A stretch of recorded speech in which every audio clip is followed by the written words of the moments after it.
to the Des Moines Register's Editorial Board and our interview with Governor Christie of New Jersey, a candidate for the Republican nomination for the president. I'm Lynn Hicks, opinion editor, and I'll introduce the editorial board. I'm Clark Kaufman. I'm an editorial writer here at the paper. Brian Smith, engagement editor. David Shivers, president, publisher. Emily Nash, executive editor. Great. All right. So, we'll start off asking you why should we consider endorsing you? I think that given the circumstances I think that exist in the country now, not only in terms of what's been happening over the last 7 years, but most particularly over the last year, there's, I think, a real sense in the country that our standing in the world has gone down, our ability to protect the homeland has been compromised, and that we haven't had someone in the White House over the last 7 years who actually has ever done this before, who's ever actually had to sit down in an executive position in government and make decisions. And I think it's affected things as far-ranging as the VA and the inability of the VA to provide services to our veterans, to the way Obamacare was both implemented and has been administered as it's gone forward. All these different things have shown a real executive weakness, I think, which I think calls out for someone who's done this before. And for the last 13 years, that's what I've been doing with my life. I've been making executive decisions in the government. As the U.S. Attorney for 7 years in New Jersey, and now for 6 years as the governor, and having to make those decisions, be held accountable for those decisions, the good ones and the bad ones, and not being intimidated by the idea that every time you make a decision, someone's not going to like it.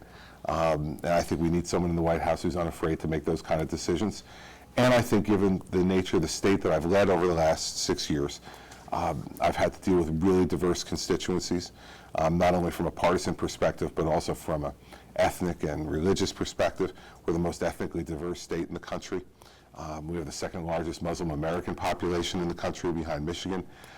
All those things tend to, I think, make you better prepared to deal with a lot of the different issues that are going to come up as president, and dealing with both the concerns and the sensitivities of the people that you're elected to represent. So all that and my charm and good looks, I think, are probably the things that cap it off at the end. But those are the reasons I think you should consider endorsing me for president. Yes, well, thank you. Your party seems to be in disarray right now. How do you unite the party? I think every out-of-power party is in disarray. I think if you took a look at the Democratic Party in 2008, 2007, 2008, they were in disarray. And you had a really spirited, as you all know, primary between Barack Obama and Hillary Clinton, some others, but predominantly then between the current president and the former Secretary of State. Every out-of-power party looks like they're in disarray because they are. They have no leader. They have no one writing the hymnal for them to sing from. And so the way you bring the party together is to win, is to go out and go from state to state, starting here in Iowa and then going to New Hampshire and South Carolina, and proving to folks over the course of a year and a half long primary campaign that you can get more votes than other people can and collect more delegates.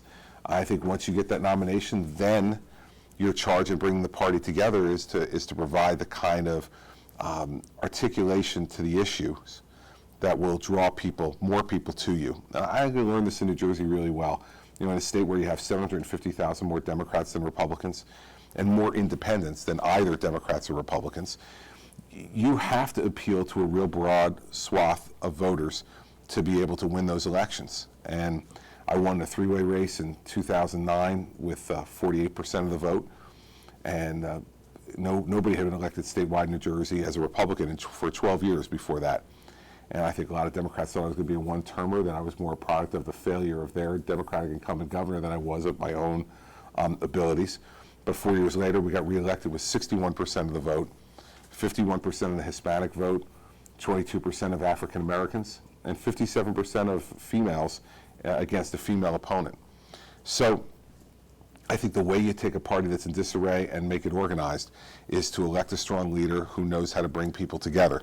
That's not going to be easy, but it's not supposed to be. It's President of the United States, so it's supposed to be hard.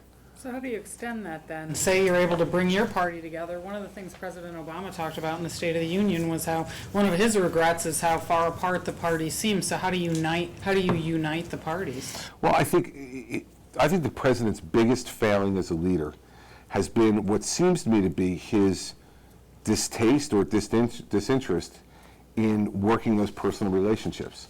If you talk to Republicans or Democrats on the Hill, for instance, none of them will say they have a close relationship with the president.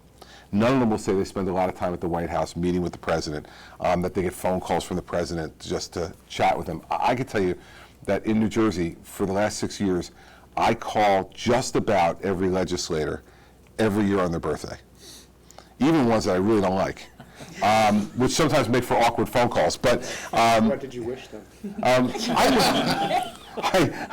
I wish them a happy birthday and good health, because for any human being, you should give them at least that. But my point is that I think that part of this is that we have lost the human touch in politics in Washington.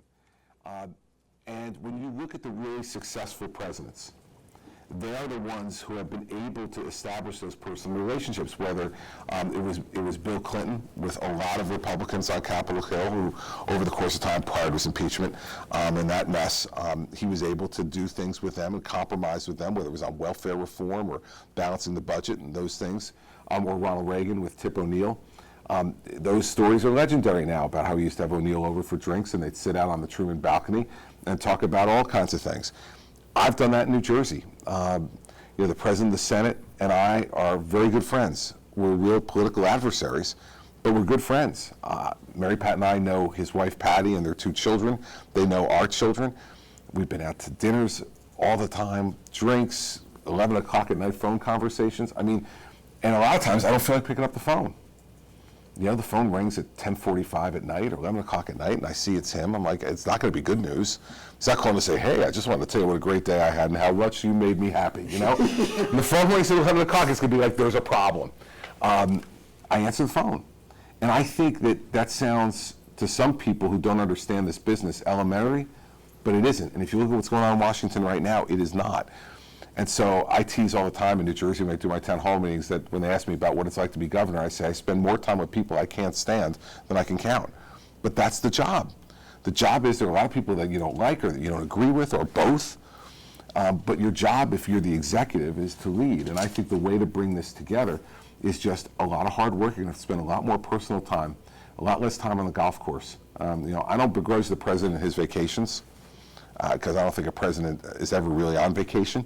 The venue just changes. Maybe it's a little nicer to be sitting in Hawaii than it is to be sitting in Washington. I don't begrudge him that, but I think when you're there, when you're working, you have to be working with the folks who are making the laws with you and governing with you. And I don't think there's been enough of that. And I think that's the way you kind of bring it together as once you get there to govern. I think in the campaign, it's about the way you talk and the way you present yourself and how you present your ideas. I think people are tired of intolerance. I think they really despise intolerance in our language. I disagree with people on issues, and I think you saw it last night. I mean, if I disagree with you, I'll tell you I disagree with you, but I'm not going to be saying you're an awful person. And I think a lot of times the rhetoric that's going on in Washington is, not only are you, bad, but you're not only do I disagree with you, but you're bad, you're evil. I've told people, like, one of the most shocking things to me is that it was only 4 or 5 months ago that I read that John Boehner went on Air Force One for the first time. Now, how's that possible? He's Republican leader of the House for 6 years, and the president never had him on Air Force One? And I warned people, I said, listen, if Nancy Pelosi's still the Democratic leader of the House, she can come on Air Force One whenever she wants. She wants to take the M&Ms, take the M&Ms. I don't care. Any time that she gets to spend with me and I get to spend with her, she's going to learn one thing. I'm a good person. And I'm probably going to learn she's a good person too. And that's a good place to start in terms of governing. You had some pretty strong words the other night about the president. Yeah, listen, but what I said was, remember what I said at the beginning? So, Mr. President, it's not that we don't like you. It's that we don't like your policies. And I think that's a big difference. Like, I think too many people try to personally demonize folks who are in politics. My basis of my concerns and complaints about the president are policy-based. I disagree with the direction he's taking our government and our country. And I think if you disagree on that basis, that's fine. Because I could still, get on the phone with any of my adversaries in New Jersey, and they're going to take my call, and it's not like they're going to say, well, the governor said I'm an awful person, or, I'm a bad father, or, a bad husband or wife. I think that's the difference. So, yeah, I'll have some very harsh and direct words for the president when I think, he's turning over significant money to the Iranians in the next couple of days. I think that's an enormous policy mistake. I'm going to speak out really strongly, and I guess because of where I'm from, too, my language is often a little more colorful than most. But the fact is that it's about policies, and that's what I said last night. So I hope the president's listening. I looked at the camera and said, you've lost the House, you've lost the Senate, and you've gone, from 21 Republican governors to 31 Republican governors in 7 years, and more state legislatures controlled by Republicans than at any time since the 1920s. People have rejected your policies, sir. They still may like you personally, but they've rejected your policies, and that's the problem. I just want to come back to you made a distinction between campaigning and governing. So, last night I think the word you used, well, would a President Christie describe world leaders as petulant children or as referring to kicking their rear ends? Well, it depends on the context. If would I do that in a speech behind the desk in the Oval Office? Probably not. Would I do it out when I was advocating for a position, position on policy, out, in a speech to a group? Maybe. It depends. I'm fairly plain spoken. Now, am I going to sit across the table from Vladimir Putin and call him a petulant child? No. I have more than just a driver in the bag. Okay, I have a pitching wedge and a putter and all the rest, and I know how to use all the different clubs. You don't get to this level of this business without being able to use all the clubs. We're in the midst of a political campaign, and political campaigns are painted with bold colors, not with pale pastels. Sometimes diplomacy has to be with paler pastels, depending on the circumstance. Sometimes it has to be bolder colors. Depends on who you're dealing with and what they're saying on the other side of the table, too. It's an interactive process. If Vladimir Putin comes in and calls me something, well, then we might have a back and forth. But, a lot of that's going to depend on who you're sitting across and what the context is. So I wouldn't say I'd never use that kind of language, but I'd find the right context for it. I think on the debate stage in the Republican primary last night, that was perfectly appropriate. One of the comments you made during the debate was that I didn't support Sonia Sotomayor. Correct. I'm trying to reconcile that with the statement that you had issued back at the time when she was... Well, you have to look at the entire thing. In May, when she was nominated, I said, this is not my kind of judge, I wouldn't support her, and I wouldn't nominate her. Once she got to the point where she was confirmed, I said, I support the confirmation, and I said she deserved an up or down vote, because I thought that what the Democrats did with President Bush before was wrong in terms of denying people up or down votes. What you said was, I support her appointment to the Supreme Court, and you also praised her and said you were confident in her abilities and her capabilities or competence. That's after she was confirmed. And all of that's absolutely true. I think she's a very capable judge. I wouldn't appoint her, but this is after she was confirmed. The fact is that I was asked in May of '09, do you support her? I said, no, she's not my kind of judge. She's not who I would appoint or select. But I also think that elections have consequences. And you elect Barack Obama President of the United States, Sonia Sotomayor is the kind of justice you're going to get. You elect George W. Bush, Sam Alito is the kind of justice you're going to get. And so my point, the point I was trying to make in saying the things I said after she was confirmed, was that elections have consequences, everybody, and we should not be holding people up just because we don't agree with them. Give them an up or down vote. If they don't have 51 votes in the Senate, they don't have 51 votes in the Senate, they don't get through. If they do, they do. But we shouldn't be using parliamentary tricks and games to hold people up. And so that's the basis of my support. And is she qualified? I think by anyone's measure, she's qualified to be on the Supreme Court. She's not who I would nominate or appoint, but I can't say that Justice Sotomayor is not qualified. And that's what I meant by those statements. What about on the issue of Planned Parenthood? You said you didn't support Planned Parenthood, but you were quoted in a Star Ledger article in '94 as saying, "I support Planned Parenthood privately with my personal contribution, and that should be the goal of any such agency to find private donations." Yeah, it's a misquote, because what we were talking about at the time was, there was a debate, I was running for county, what's essentially the equivalent of county commissioner. And the debate was, should groups like Planned Parenthood get public money? Now, in 1994, I was pro-choice. I didn't become pro-life till 1995. But I was saying that even in that context, as a pro-choice person, I didn't support government funding for Planned Parenthood. And what I said was that I believe groups like that should be supported with private donations, like I do in my private life. The reporter, I think at the time, conflated that to say that I supported Planned Parenthood. I was talking about groups like that, private groups who I don't believe should get public funding. You should support that with your private donations, and we do that. But Mary Pat and I never contributed to Planned Parenthood. We were never a supporter of Planned Parenthood, even when I was pro-choice. It just was not a high priority for me to donate to Planned Parenthood. It wasn't philosophical in 1994 that I didn't donate to Planned Parenthood, because I was pro-choice. But I didn't, it wasn't a high priority to us. We had other charities. We didn't have a lot of money back then either, but I had a lot of charities that we would rather give to. And since I had a change of heart in 1995, about the abortion issue, then since that time, obviously, also philosophically, I wouldn't give to Planned Parenthood. But I never did. It was a mistaken quote. I don't hold it against the guy, because he now works for me. That was 21 years ago. So I've spoken to Brian about it. He doesn't remember the interview, and neither do I. But all I know is the fact of the matter, which is I never gave to Planned Parenthood. So my conclusion is that it was a misquote. There was also some discussion by your comments about Common Core no longer existing in New Jersey, but by all accounts, it does seem to still be in place, whether you support it or not. No, it's not still in place. In fact, the Department of Education and a group of parents and educators that I put together 9 or 10 months ago came out just a week or so ago at the State Board of Education. They've changed it. They've made significant changes to Common Core. They're still going to use the PARCC test to test students unless and until they decide a different test would be more appropriate based upon the standards. But Common Core, the State Board of Education took their initial votes last week, and Common Core no longer exists in New Jersey. These are now called New Jersey standards, and I forget the exact name of it, but they named it. I didn't.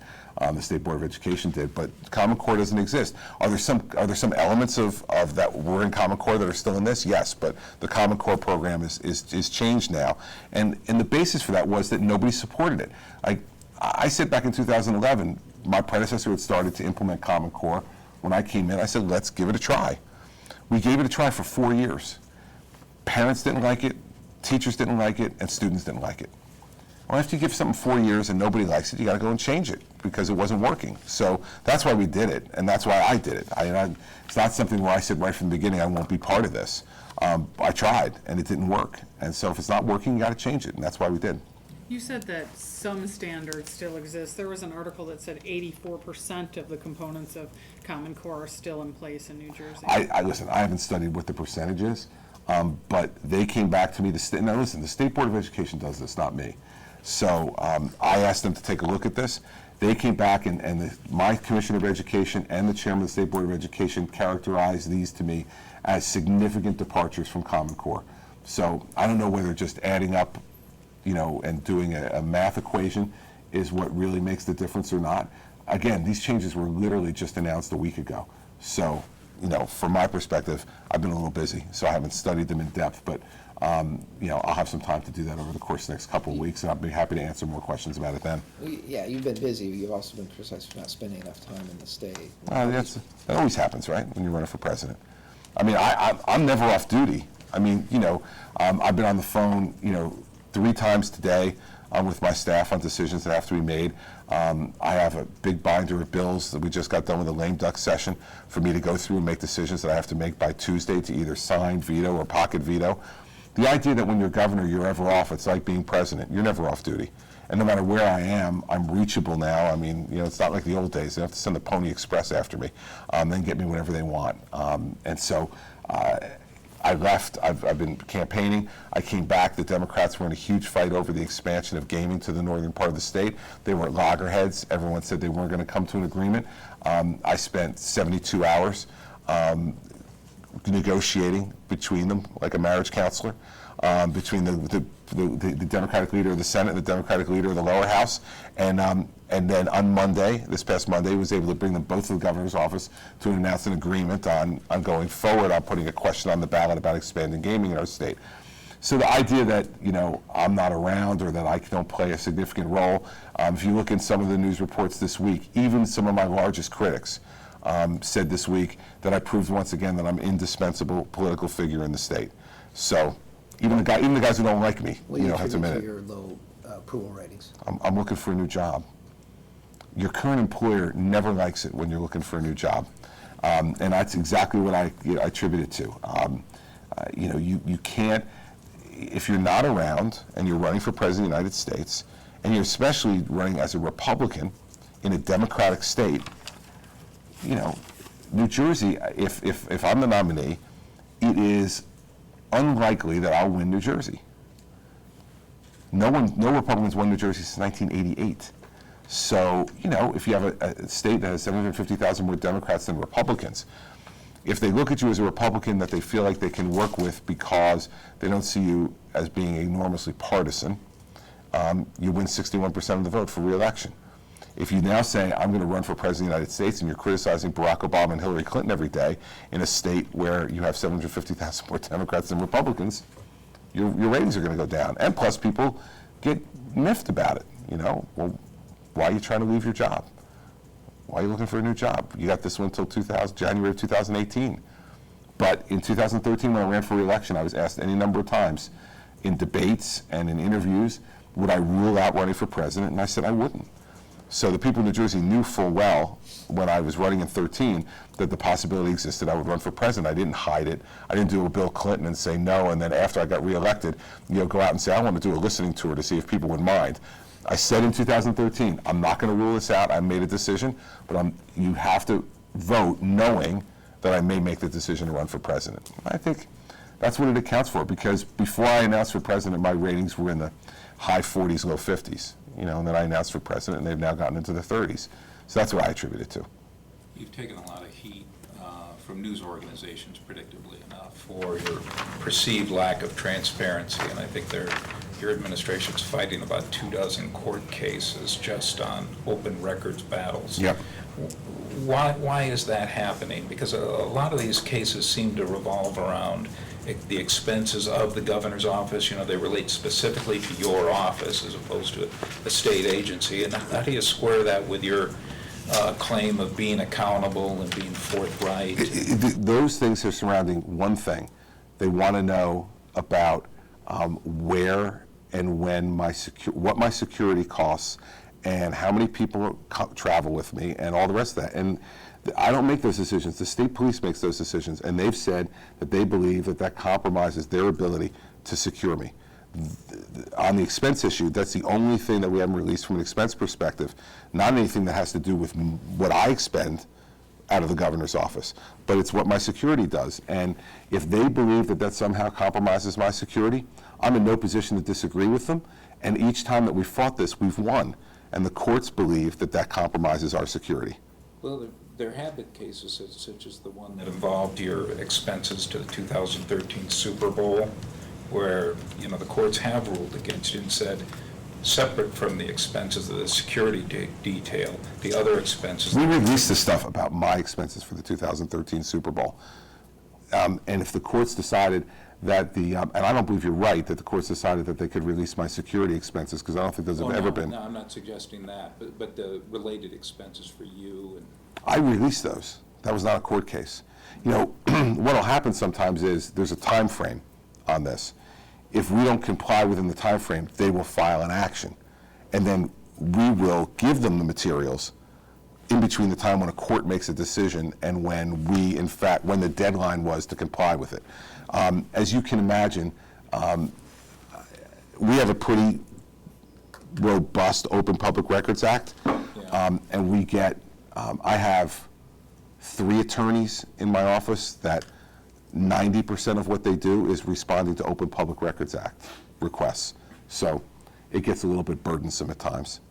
But listen, if I think that it's not covered by the Open Public Records Act, then I will fight them on that. And I think there are times that they ask for, one of the things that we fought on was email lists. Who do we email things out to? Well, I didn't think they had any right to know who we email things out to. So we had a fight over that. I don't think every time that a member of the press asks for something that they are per se entitled to get it. And so we'll have disagreements over that. Sometimes we win, sometimes we lose. That's what courts are there for. So you're saying you wouldn't release anything unless it was mandated by law? No. There's lots of things I release that's not mandated by law. But there are some things that are asked for that are not mandated by law and that I don't think we have any reason to have to turn over. So I think that's the distinction. There's plenty of stuff that we give out that's not mandated by law for us to give out, but there are also things that are not mandated by law that the media wants that we're not giving them. And I think that's the normal kind of tension and tug of war between the media and the government. And I don't resent it. I don't have any problem with it. And when we win, we win, and when we lose, we lose. But the fact is that that's what the courts are there for. There are going to be good faith disputes at times between people on two sides of an argument. You have a judge there. Sometimes I agree with what the judges say. Sometimes I don't. I'm sure there have been times that we've won cases where the media thinks the judge is wrong. But that's why we have the civil justice system we have. Everybody who has disputes gets to get a judge to hear it, and an independent third party gets to make the call. How transparent would a Christie presidency be? Same way a Christie governorship would be, I'd suspect. I don't think that my attitude would change just because I changed addresses. So let's switch gears for a second. Marco Rubio has accused you of supporting Democratic positions, which you've denied. How would you classify yourself on the political spectrum? I'm a conservative. Right of center conservative. Always have been. I don't think you can be a pro-life governor of New Jersey. By the way, I'm the first one we've ever had since Roe versus Wade. We spend $2.3 billion less in discretionary spending today than we spent in 2008.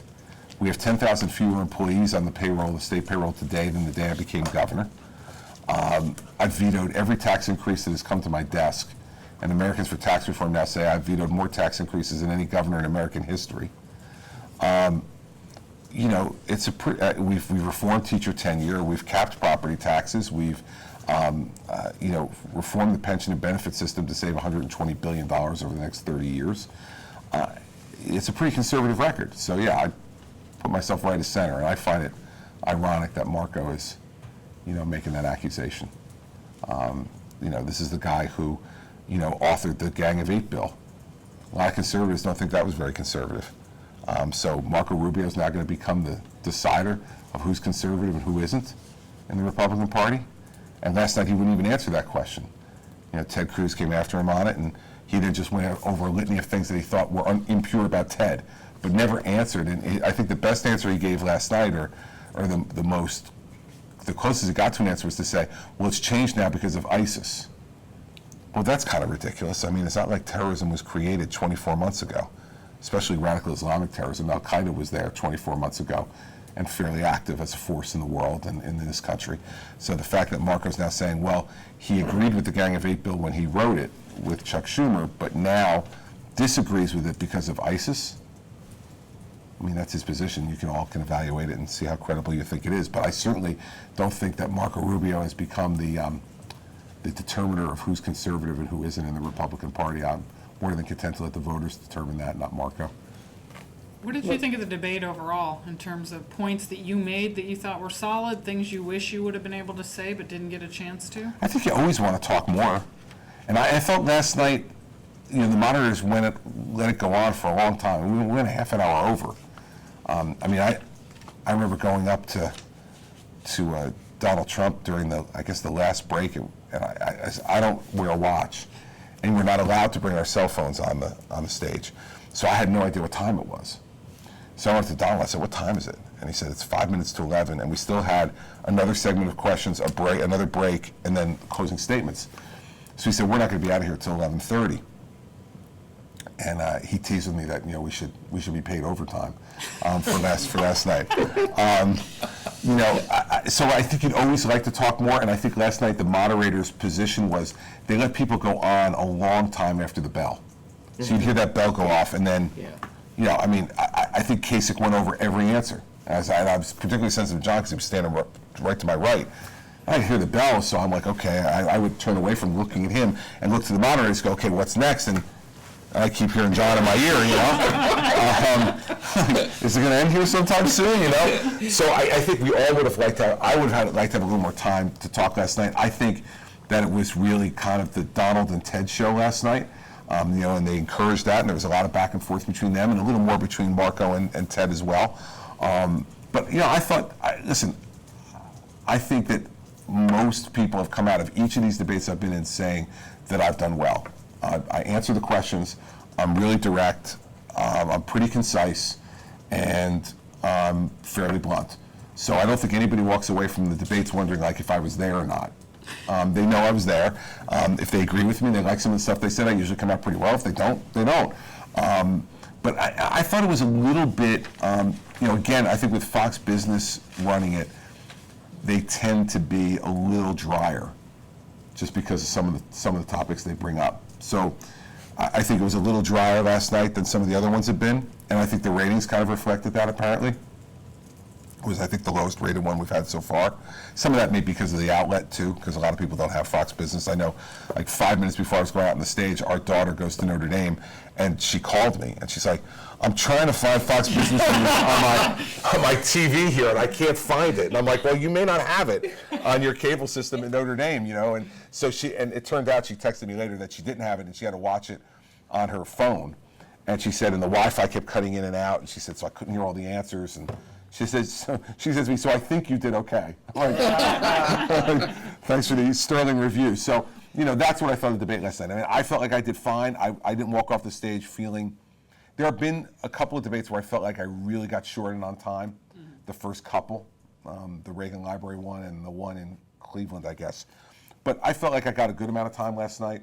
Not as much as Donald and Ted, but I think I came in third behind Donald and Ted in the amount of time I had, so I can't complain. And it's much easier having 7 people on the stage because we get 90-second answers. I mean, it's a big difference from 60 to 90 seconds. I mean, it's not just 30 seconds. It's a big difference. And I think you could tell last night that the answers have to be more substantive, they have to be more complete, and it gives the moderators more time to follow up if they feel like it hasn't. There were a number of times last night where someone didn't answer the question, they said, and they followed back up and said, well, come on. I hear you just talked about tax reform, but I asked you about entitlements, I think in that sense it was good. And I think if we get it to be even smaller after Iowa and New Hampshire, that'll be even better because then there'll be able to be more interaction between the candidates too. I think the first number of these debates, the first 6 have been moderator focused. And depending upon who the moderators were and how they decided to conduct themselves, that kind of determined the rhythm of the debate. I think if you get down to 3 or 4 candidates, it's going to be the interaction between the candidates that's going to determine the rhythm of the debate and the substance of the debate much more than the moderators. So I'd look forward to that time. One of the previous question about your conservative credentials. One of the things that's been questioned is guns. And assault weapon ban is one instance. There's been other things. And people have questioned. So where do you stand? What is your position on guns?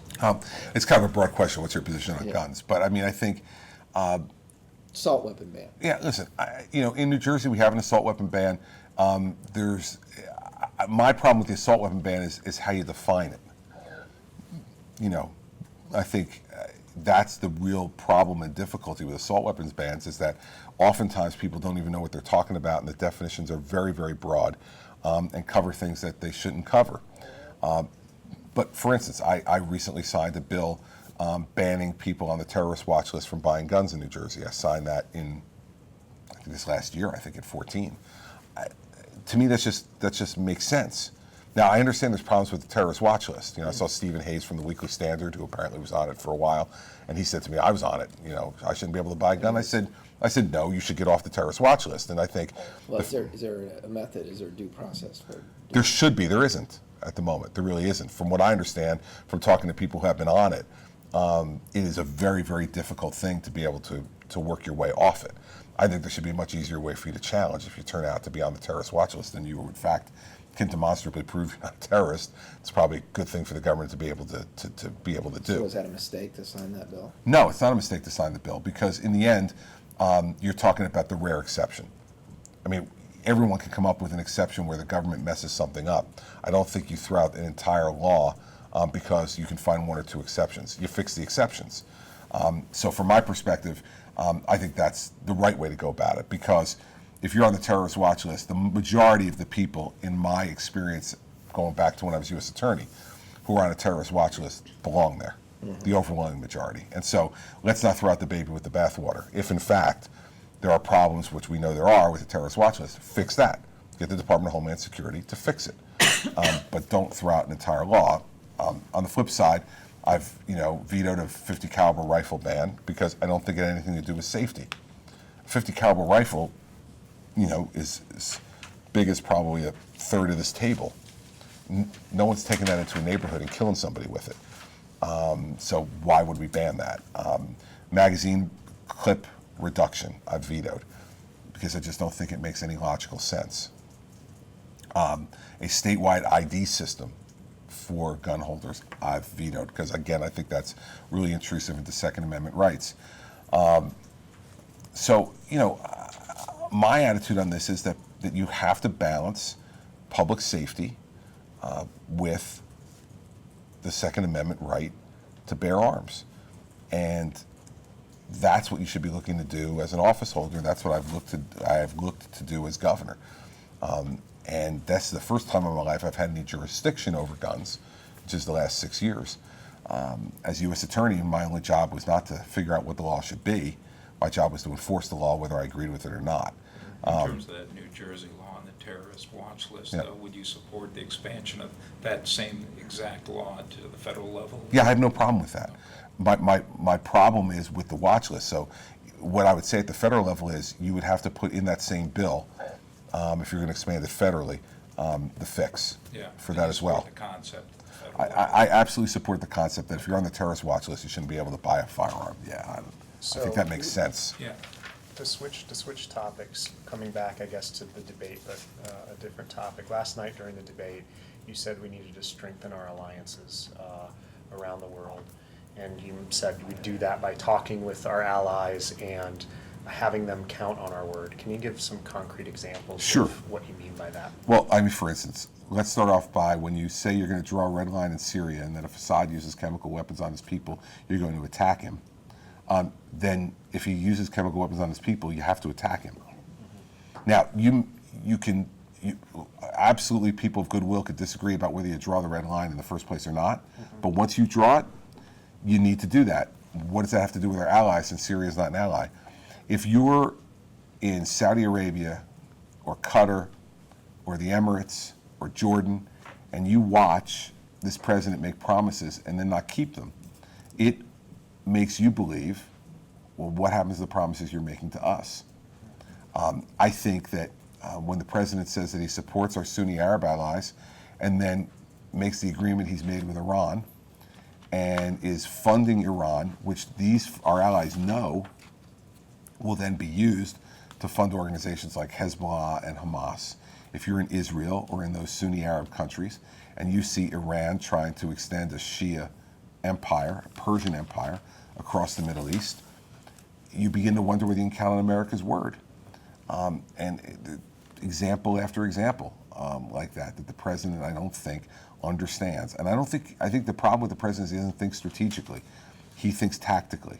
So he looks at one situation, he decides what he thinks is right, and I don't think he necessarily thinks about or cares enough about what the downstream effects are of the different decisions that he makes and the loss of confidence. If you're Israel, I don't know how you could feel confident in his word. He sent, and this is in Leon Panetta's book, He sent the defense secretary to go and speak to the Israelis during the 2012 re-election campaign and said, we will never deal with Iran in a way that gives them a chance to get a nuclear weapon. And you can assure, because the Israelis were apparently at that time talking about taking military force themselves against the Iranians.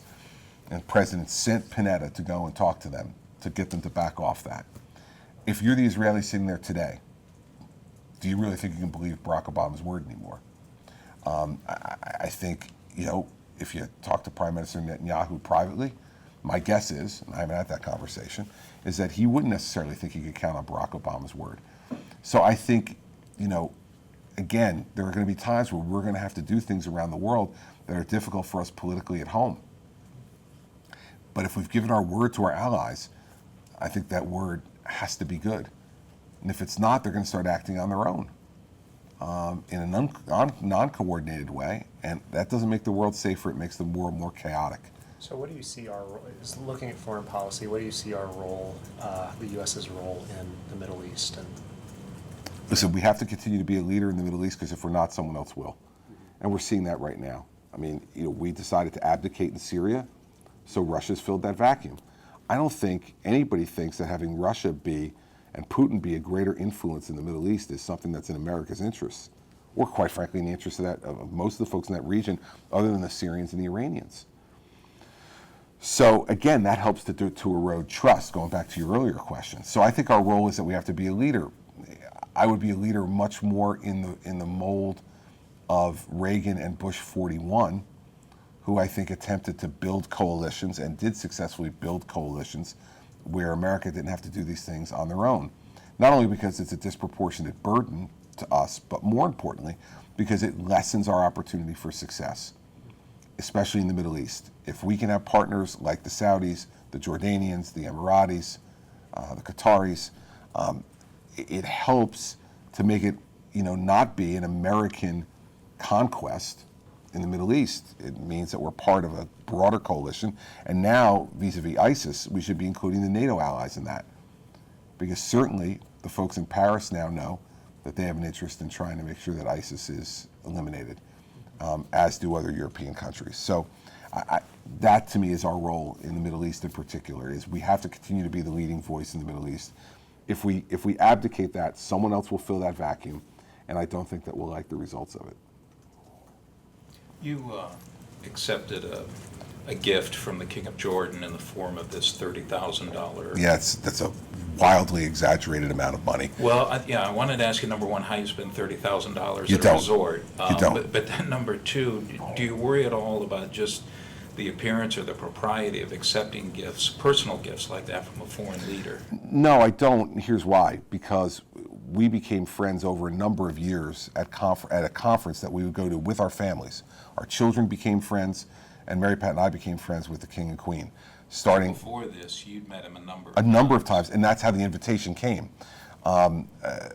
We had gone to a number of different events in New York City together, and then there's this annual conference in Sun Valley, Idaho, the Allen Conference, where we wound up starting to be invited in, what was that, 11? Yeah, about 2011, and the King and the Queen come there every year. And we wound up becoming friends, and at one of those events, they said to us, we have children, we both have 4 children, we both have 2 boys and 2 girls, and they're the exact same ages. And so as we were continuing to get to know each other and do that, they said, we should really come over and visit Jordan. We want you to come over and visit with us. When we decided to go, we did it in conjunction with an official trade mission to Israel. And so we traveled to Israel at the sponsorship of business groups in New Jersey on a trade mission to Israel. The weekend then of that, and it was Easter weekend in 2012, we said, we're going to be in Israel. Can this be the weekend we come? The reason any expense wound up being involved, and we didn't realize it until we got there, was because they already had guests at their home for that weekend. And he felt badly about the fact that he had invited us and now he had no room for us. So he put us up at a hotel. That's what the expenses were. What And kind of hotel it was not are you talking $30,000. about? And remember, if you look at the New York Times story, they do not source the $30,000 number. They have an unnamed source. The King himself, when we saw him 2 summers ago, after the story came out, came up to us and said, $30,000. We have the receipts, Governor. I mean, The it was, mini bars. It was, yeah, our kids must have been ordering a lot of pay-per-view, I don't know. But, I mean, I think the entire weekend, he told me, cost $5,000. And It's a huge difference. yeah, it's a huge difference. And so I don't feel, the king and queen are friends of ours. He has never asked me for anything in my official capacity as the governor of New Jersey, nor have I asked him for anything in his official capacity as the king of Jordan. We became friends. He invited us. If, in fact, he had not had guests that weekend, we would have stayed at his home, and there would have been no expenses involved. And so, you know, he put us up at this hotel, and he felt badly about it because he had invited us, and then it turned out to be a weekend when he couldn't host us in their home. He put us in a hotel about 2 miles away, and then we spent the days at their home. So, no, I don't feel compromised by it at all. And by the way, I had all of it reviewed.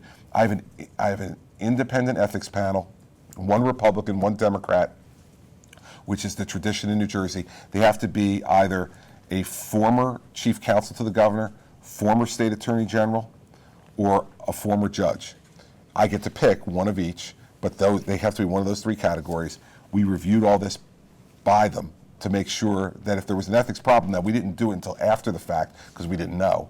But we came back afterwards, they reviewed it. If we had to have reimbursed it, we would have. If they ruled we had to reimburse it, we would have written a check to the king and queen. They came back and said there was nothing that violated New Jersey ethics laws by us taking it, given the nature of our relationship, which was a friendship and not a business relationship.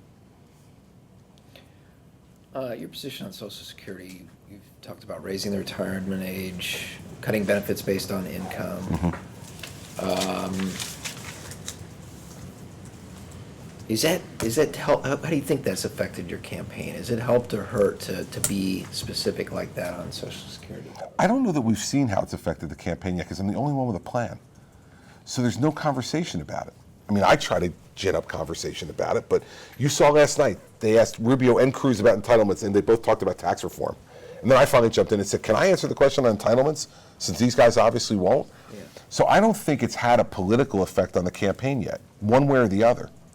I hope over the long term it'll have a positive effect, that I'm the only one really talking about this on our side of the ledger. And when the race gets smaller, I think it may have a positive effect. But as of right now, I'd have to tell you the truth, I don't think it's had any effect one way or the other. And as I can remember it, in 6 debates now, there's been 3 questions on entitlements. I've gotten 2 of them. Yeah, it's not been a lot. No, and so, you know, the amazing thing to me about this is that 71% of federal spending in the FY16 budget are entitlements and debt service. 71%.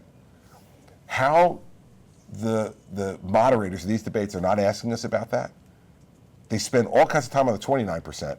We're spending no time on the 71%. So it's stunning to me. It was the first speech I gave in the campaign all the way back in April. I thought it was going to be a really big deal. That I was coming out and doing this, and it got a lot of attention when I first did it. But in terms of political effect on the campaign, not only in terms of dealing with individual voters, but in terms of the media, nobody asked me about it. Well, let me ask you then, what, particularly in Iowa, what is it that people want to talk about? What issues are they? It's changed over time, right? So I would say the line of demarcation was Paris. Yeah. Pre-Paris, a lot of discussion on taxes and jobs, the general kind of economic type of question. A lot of questions on student debt and college costs. And some questions on national security. Post-Paris, it's completely flipped. I'd say 75% of the questions I get now in Iowa are on national security and terrorism. And then those other issues come in behind it now. So it's done a complete flip since Paris. And when Paris happened, I was here. I was in Des Moines. And you could feel it change from one day to the next. You know, the next day, I was out doing something here in Iowa, and people were much, much more concerned about it after they saw those images on that Friday night from Paris. Mm-hmm. So I think that in this race, I think that's the line of demarcation. Is pre-Paris, it was one set of issues that were predominant. Post-Paris, it's now national security and terrorism that is not exclusive, but predominant. What about in terms of helping workers one of the areas is sick leave, and I read a story that said 88% of people in New Jersey support mandated sick leave, but you don't. What is your opposition to that? I oppose government mandates that makes it more expensive to do business in New Jersey. And New Jersey is one of the most expensive places in the country to do business already. And I don't need to give businesses more incentive to leave our state. We're the second highest tax state in the nation, behind New York. And I've cut business taxes $2.3 billion, but we've done nothing to cut income taxes and nothing to cut sales taxes. And so we still are a very high cost state. And I don't think that making ourselves even more expensive for businesses is the right thing to do for the state's economy. So that's why I oppose it. Does it apply then to minimum wage? Well, minimum wage, the deal I tried to make with the legislature, they wanted to raise the minimum wage $1.50 in one fell swoop. I said to them, they sent me a bill on that. In New Jersey, and I think different than here in Iowa, I have a tool called the conditional veto as governor, and what that is I can rewrite the bill as long as I stay within the four corners of the subject matter and send it back to them and say, I'm not signing your bill, but here's my recommendations on how to change this bill, and if you do this, I'll sign it. So I sent them a conditional veto back on the minimum wage, which said, I'll do $1.50, but let's phase it in over 3 years. Let's do 50 cents a year for 3 years. Let's give businesses an opportunity to plan for this and be prudent about it so that we don't destroy jobs in the process. They rejected that. And what my legislature has now moved to is whenever I veto something that they feel very strongly about, they do a constitutional amendment. Because I don't have to sign a constitutional amendment, it goes straight to the ballot from the legislature if they get 3/5 vote. And they have a 3/5 majority in our legislature, the Democrats do. So they put the minimum wage increase on the ballot, and then they kicked it up a bit and said, not only do we give it $1.50, but we also want to put a CPI kicker. It passed. So now it's in the Constitution. I mean, I think it's asinine that we actually have a dollar amount minimum wage in our Constitution, but they get frustrated. They can't override my veto because they don't have 2/3, they have 3/5. And so they decide to put crazy stuff. They have 4 different ballot measures they're trying to get on now on all variety of things that I vetoed previously. So I'm not opposed to increasing the minimum wage. I wanted to do it in a way that I thought was responsible for business and would give people the kind of raise that I think they need. They wanted to do it in one fell swoop, and that's where the compromise broke down. But I don't fundamentally disagree with a minimum wage increase. I just think you need to do it in a way that doesn't destroy jobs in the process.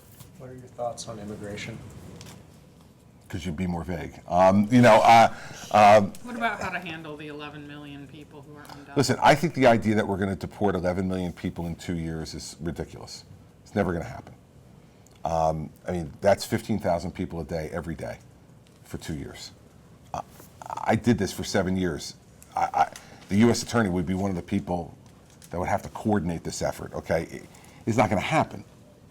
So, people can say it as much as they want, but it's not going to happen. And by the way, I know right now in America, I think as of 2013, which is I think the last year they had firm statistics for it, there's an average of about 27,000 arrests a day at every level in America. That means you'd be increasing it over 50%. Who's going to do this? Are we going to hire that many more officers at every level? And what's that's going to cost? And also, what's it going to look like? So what are you going to do with them? Well, listen, I think that the first thing you have to do is stop adding to them. So let's start back at the beginning. I've said you need to put some walling and fencing at the most heavily populated parts of the southern border. I am not a wall across the entire border guy. I think it's too expensive, inefficient, and sends the wrong signal to do that. And I've met twice with President Peña Nieto, once at a trade mission in Mexico City, and once in the United States at the Allen Conference 1 year. He's a very nice guy, smart guy. He's not paying for the wall. I mean, I don't care who asks him. I don't care how beautiful the wall is or how big the door is or who's going in and out of the door. He's not paying for it. I guarantee you that. So I don't think it makes sense. But I do think in certain areas, having walling and fencing, makes sense. Secondly, I think to deal directly with the drug and gun issue at the border, I think we should be embedding more FBI, DEA, and ATF agents with Border Patrol. They have a different training and a different expertise to deal with this issue, and I think having them on the border would make some sense. Third, I think we need to use the technology like technology we're live streaming today. I mean, I think we need to use drones with cameras and stationary cameras in the remote parts of the border to be able to have Border Patrol agents sitting at a desk monitoring this stuff in real time, and then deploying forces where you need to if there are problems in certain parts of the border. To get to the 11 million, I think there's two things you do that help to prevent the add-on to them, and for the fifth one, subtraction of the 11 million. First one is we need to have a biometric system on the visa system. Every person should have to give a fingerprint. I think I was in Iowa and I said this for the first time, and it caused a lot of attention. I said, you know, FedEx can track a package from the time it leaves your front door till the time it gets to the front door you're sending it to. Why is it that we can't track people who are here on visas? I got all kinds of stories about, well, you know, do you want to put barcodes on people and do you want to embed chips in people? No, you have them. They're your fingerprints. Everyone should have to get fingerprints on the way in if you're here on a visa. It should go into a national database. And when people who are here on a visa want to access certain services, renting a car, hotel rooms, other things, you have to give your fingerprint. And if it comes up on the database that you've overstayed your visa, call law enforcement and they got to go. If you're here for a certain period of time for a student visa or a tourist visa or a work visa, love to have you here for the period of time that we've given you permission to be here. But 40% by some estimates of the 11 million are visa overstays. So we need to stop that part of it. Not to mention... That would be asking local law enforcement to do federal immigration law, Yes. right? Yeah, it would be. And so you're I'm okay with that. for that. And I was okay with the 287G program that was in existence when I was U.S. Attorney, where it was the database was available to local law enforcement, so that if in fact they came across someone who they had picked up for other reasons, they could determine whether or not that person's immigration status was okay. And I was okay with that program then, and I don't think it would be a bad idea. The Obama administration does not use it, but the Bush administration did. And then the last piece is E-Verify and significant penalties for employers who hire people who are illegal. So if you make E-Verify mandatory, and you then say going forward that any employer who either doesn't use E-Verify or disregards the results and hires an illegal person anyway, you fine them double whatever they made off of that person.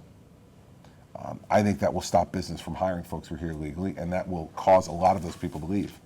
Because the fact of the matter is that the overwhelming majority of those people are here to work. They've come here to get a job. And if they can't get a job, they're not going to stay. They're going to go someplace else. So that's the way I would deal with it. I don't think you deal with it by rounding or trying to argue to people that you're going to round up all them people and put them in what? To where? It's not like every person comes from Mexico, right? So you put them on a bus. Where are you getting the buses? And the whole thing to me just doesn't make a whole lot of sense. I think you have to go at this systematically and be honest with the American people. It's going to take a while to get this done. But that's why the first piece is so important, which is to stop adding to the number. And I think taking those other steps of enforcing the law makes sense and will give people some greater degree of comfort and confidence that we're not going to be adding to the number and making matters worse as we're working that number down. Rewind a second, just talking about the biometrics thing. How do you trust a minimum wage worker behind a hotel counter to handle a situation when somebody does come back and says, you know, their status isn't valid here? They call the police. The minimum wage worker calls the police when there's noise in a room on the third floor. I think they can handle this. I think you're underestimating them. They get a noise complaint from the third floor, they know to call the police. Somebody's shoplifting from the gift shop, they call the police. I don't think this is any more complicated than that. I think those are a little different when the person's not directly in front of them and having to keep that person there. Well, then I guess we're not going to hire you to do it.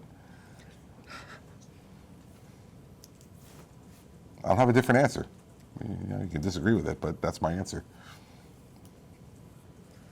You know, a lot of the questions we had today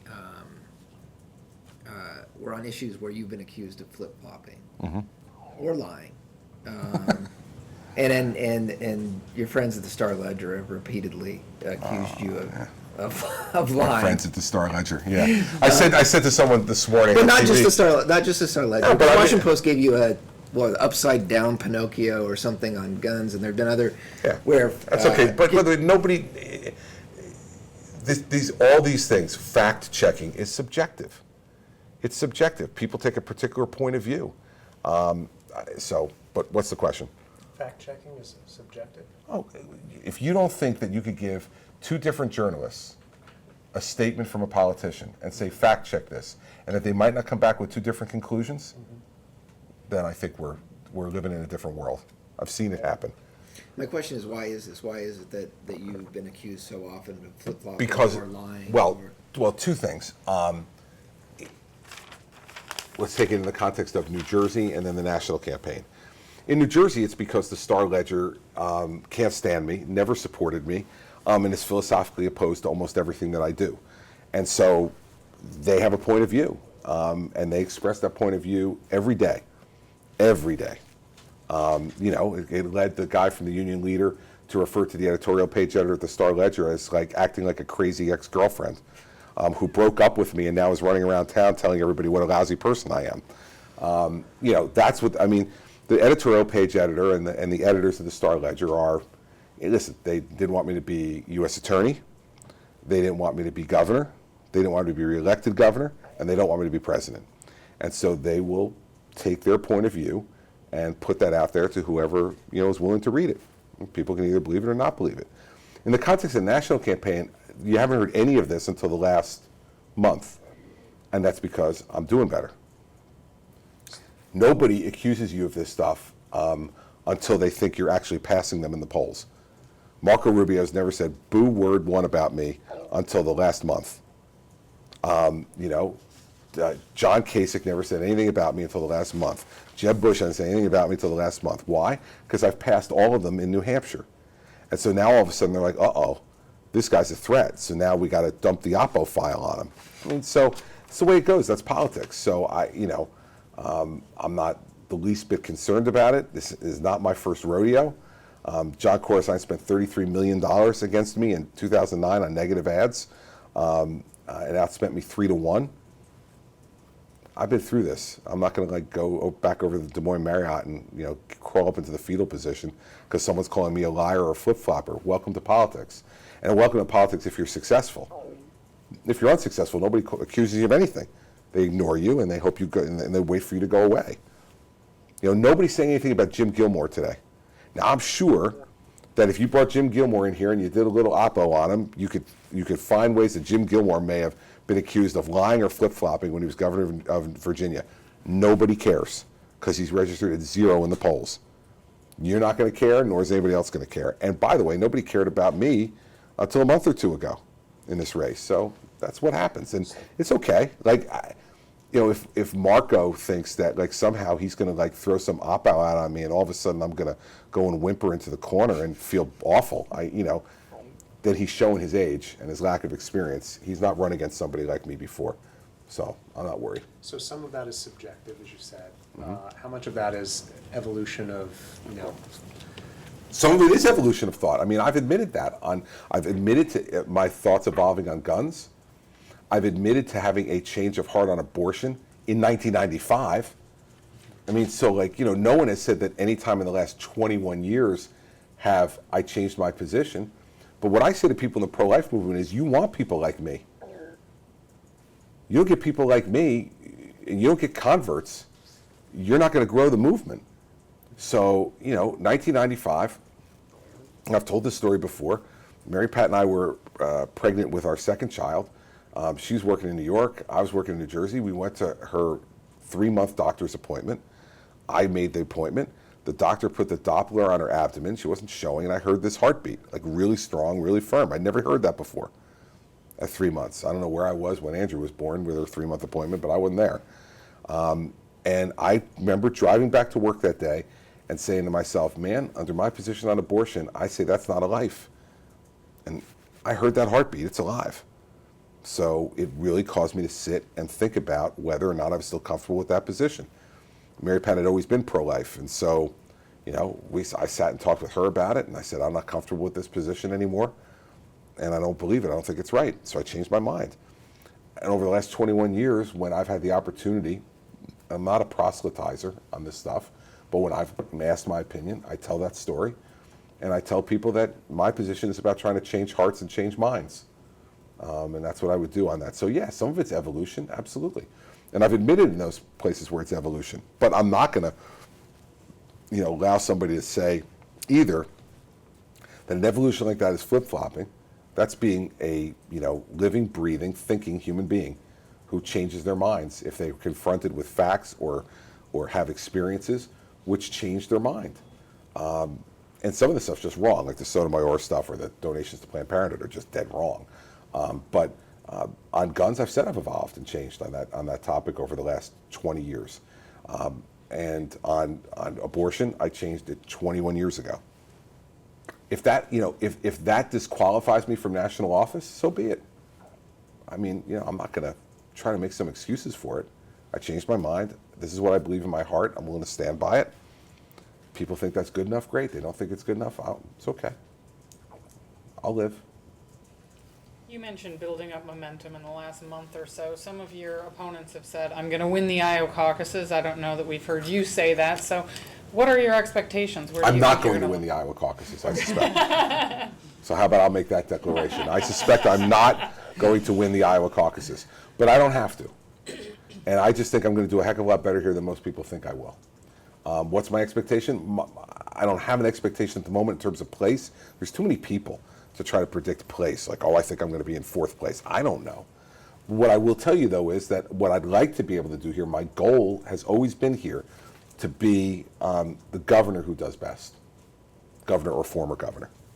That I think if I can do better than any other governors or former governors, that I will have achieved everything I could have hoped to achieve in the caucuses in Iowa. I don't know where that puts me. Depends. How does Trump do? How does Rubio do? How does Carson do? How does Cruz do? I can't predict that. But you ask me what my goal is? That's my goal. Do I expect to reach my goal? I hope to. That's why I'm here. So I hope to. But no. So I'll make that declaratory statement for you. I'm not going to win the Iowa caucuses. And if I do, that will be the biggest story in politics this year, I can guarantee you. But it doesn't mean that I'm not going to come out here and compete, and haven't come out here and competed. The Super PAC apparently has now got ads up here on TV. I'm here today, tomorrow, Sunday, Monday, and then I'll be back again on the 26th, I think, and I'll stay from the 26th all the way through the caucuses. So I've invested a significant amount of time here. I think I have a very good staff of people out here, all of them alumni of either Governor Branstad's office or Governor Branstad's campaigns or both. I think they've put together a really solid strategy for me to do well here from a on-the-ground perspective, and we're working it, and we'll see what happens. I would ask you about energy. We had an event last night with USA Today with some experts. I was talking to some climate change advocates. They like you. Okay. I mean, you've said that climate change isn't a priority for you, but as far as your record, you've provided incentives for solar and wind in New Jersey. Is that what we would expect from a Christie presidency, or what would your renewable energy plan? Yeah, listen, I think it's worked in New Jersey. I mean, we're now the 3rd largest producers of solar energy in the country. And you can win a lot of bets tonight at any bar in Des Moines on that one. Arizona and California are the first 2. We're number 3. And that's also because we've had a very vigorous private sector effort in that regard, too. It wasn't just that the government gave subsidies. We then went out and recruited, and a lot of private sector money got invested as well in the solar industry. And if you drive around our state, you'll see solar arrays everywhere, on old landfills and old garbage dumps to the tops of parking garages, shopping malls, solar arrays in the front of office buildings, because we've made it affordable for people. And our estimate now from our Board of Public Utilities is that by 2020, 22% of New Jersey's electricity will be generated by renewables. And that'll be with no wind, because we can't do land-based wind. we're the most densely populated state in the country. When I drive around here and I see all the wind turbines, I think if I put like 2 of those up in New Jersey, I'd be impeached. You know, and there would not only be dead birds, there'd be dead people. You know, so we couldn't do that. And I'm not sold on offshore wind yet. I just, the expense is extraordinary. And while we authorized offshore wind credits, and we did, and I signed that bill, my proviso in the bill was it's got to become affordable before I will actually authorize the issuance of those credits. And right now, it's still offshore so wildly expensive that I don't see us doing that anytime soon, but we don't need to. The other thing I think you'd see in my energy policy, putting aside oil and gas, we're building three new natural gas-fired electric plants in our state to replace coal plants. We are 2 of them to replace coal plants, 1 of them to replace a nuclear plant that we're closing. We've built pipelines from the Marcellus Shale to bring natural gas into the state. It's geographically accessible for us, and it has lowered our energy costs 9% in the last 18 months, which is a great relief for anybody in the state who has to pay those bills. But I think you'd see a greater emphasis on nuclear, too. I mean, 53% of New Jersey's electricity is from nuclear. And so we're safely operating and have been for 4 decades, nuclear power in the most densely populated state in the country. 3 Mile Island was 36 years ago. Like, time to get over it. We can do this, and we should do it. And if we're doing it in the most densely populated state in the country, there's no reason why other states shouldn't have the option to do it. But the hallmark of my policy would be that the states should decide what they want to do. Now, here in Iowa, renewables and renewable fuels plus wind have been enormously successful. Great, let Iowa do more of that. Let's encourage them to do more of that. Let's incentivize them to do more of that. I just don't want to mandate from Washington, Iowa must do X. I think if you give Iowans the ability to be able to choose renewable sources that are affordable, they're going to take that choice. But we have to continue to use oil, we have to continue to use natural gas, we have to continue to use coal as part of the portfolio. But when you can make renewables affordable, the public seems to like that and want to use it. I've seen it in New Jersey. The solar, industry in our state is, not exploding because it exploded a long time ago. It just continues to be very vigorous. But they've also benefited from the federal tax credits. Sure. I'm not saying I wouldn't continue that. I'm just saying that there's some things you could spend federal tax credit, like the expenditure of a federal tax credit on offshore wind right now, to me would be a waste. Because it's still, even with the federal tax credit, is so enormously expensive that what it's going to cost the ratepayer, even with the tax credits, is astronomical. Solar, on the other hand, with those credits and state credits, they can make it really affordable for the ratepayer. My goal in renewables is to make it user-friendly, both from a cost perspective and a technology perspective. And we're at that stage now with solar in New Jersey where it is really user-friendly. It appears to me from everything Governor Branstad has told me and what I've experienced in being out here, that you're at that juncture with wind in Iowa. Great, then let's do it. And let's have the federal government play a role in helping to make sure that those things are affordable. But I don't want us just throwing money at every technology. I think that technology has an obligation to prove it can be affordable to the ratepayer with reasonable participation from the public sector, but not have it be too, and right now, offshore wind's the best example of that from my perspective, that even with the different credits, you don't see any projects going on. Why? Yeah. It's just too expensive. Excuse me, I'm getting a big stop sign. Okay. Can we have one last question? Yeah, of course you can. In your closing statement last night, you said you're the man to take on Hillary Clinton. Why Yes. you? Oh, I don't think she wants any part of standing across the stage from me. Because I've been through it. I mean, listen, you talk about the Star Ledger, and you didn't mention my friends at the New York Times who love me just as much. I have been through the toughest media market for a Republican in the world. I've been through a state that is predominantly Democrat. And with a legislature for every minute of every day I've been governor who's Democrat. I've been through the scrutiny, and I've been through the mud throwing and all the rest of that. And so anything Hillary Clinton's going to try to do, standing up on that stage to intimidate, to, push around, just not going to work with me. I've been through this, and so I'm the one who's best prepared, most tested. If you look at, most of the coverage coming out of last night that I've read today is people are saying there's really 4 candidates left in this race. Trump, Rubio, Cruz, and me. Okay, I don't know if that's going to be true or not. The voters are going to figure that out. But let's assume that's the case.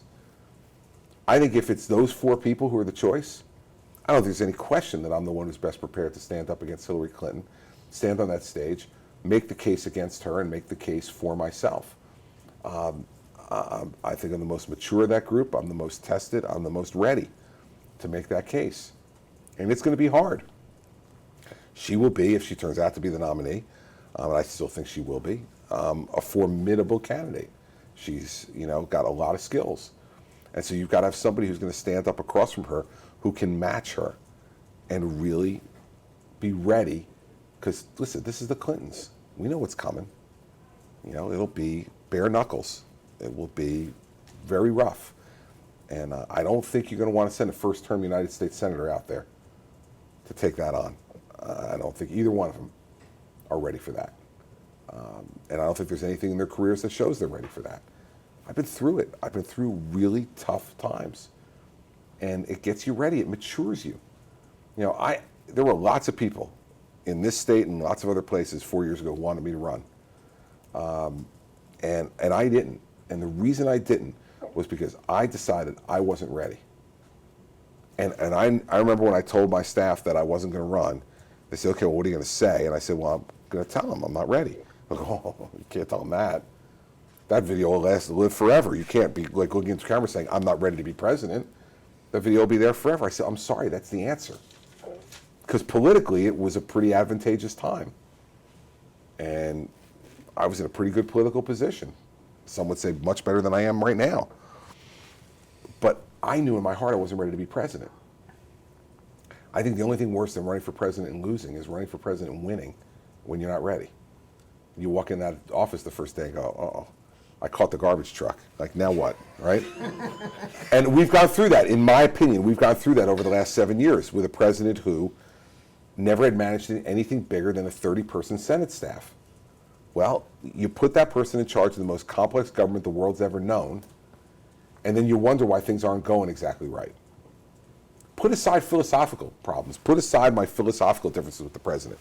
He wasn't ready to manage that government. It's hard for anybody to manage a government and an enterprise of that scope and size. But, you're not going to have to teach me how to make decisions. You're going to have to teach me about what the flow of that job is like. Because I've managed the 10th largest state in the country, the most diverse state ethnically, a difficult state politically. Sorry, I know you gotta go, but what happened over the 4 years? I mean, what was the main thing that made you ready? Sandy. Definitely. Because when you have a crisis that comes upon you with very little notice, we knew probably for 3 or 4 days beforehand just how bad it was going to be, and you lose in 24 hours 365,000 homes. 75% of your state has no electricity for 2 weeks at a minimum. You had no operating water treatment or wastewater treatment plants, no refineries operating at all in the state. You had every school closed. You had every major state highway obstructed. And you had 51 gas stations operational in a state of 8.9 million people. And you wake up the next morning to that, you either get it and know how to and learn and work, or you get buried under it. You either become New Jersey, which is now rebuilt from it, or you become New Orleans after Katrina, when the leadership was not up to dealing with it either at the mayoral level or at the gubernatorial level. And so, if the one biggest thing was Sandy. And having to sit there that morning and hear all that, and what happens is you're sitting at a table like this and your cabinet briefs you on all those things, and then everybody keeps quiet and they look at you like, okay, now what? You can't refer to the subcommittee. You can't ask for like the Congressional Budget Office to give you an estimate. It's like you're at the table, they're looking at you, and you got to decide, what do you do? And I will tell you, the most important two decisions I made that first day was, one, that I would spend half the day every day going forward in the Emergency Operations Center making decisions, and half the day in the field seeing things for myself and letting the public see me. Because there was enormous fear in the state. I mean, people's entire homes had been wiped out. All their belongings were gone. They had no place to live or stay. They needed to see me to know that I hadn't forgotten them. And I needed to see them to really understand, not just sitting in a room like this where they put maps on the wall or give me some videos, but actually see it for myself to know whether we were doing the right things or not. And then the second thing was to decide, how do you prioritize those things? And I said, to me, there are 4 items of normalcy, trying to return some sense of normalcy to people's lives. Restore power, get kids back to school, open up gas stations, and 4th, make sure that you can drive and travel around the state again. I said, if I can accomplish those 4 things as quickly as possible, then that gets us to the first stage of life is somewhat normal. You can buy gas, you can turn on your heat, you can turn on your lights, you can watch TV or hear the radio, you can put gas in your car, and your kids are back in school. If you have those things, all right, and we've got some of the basics of normalcy, because then you can get food.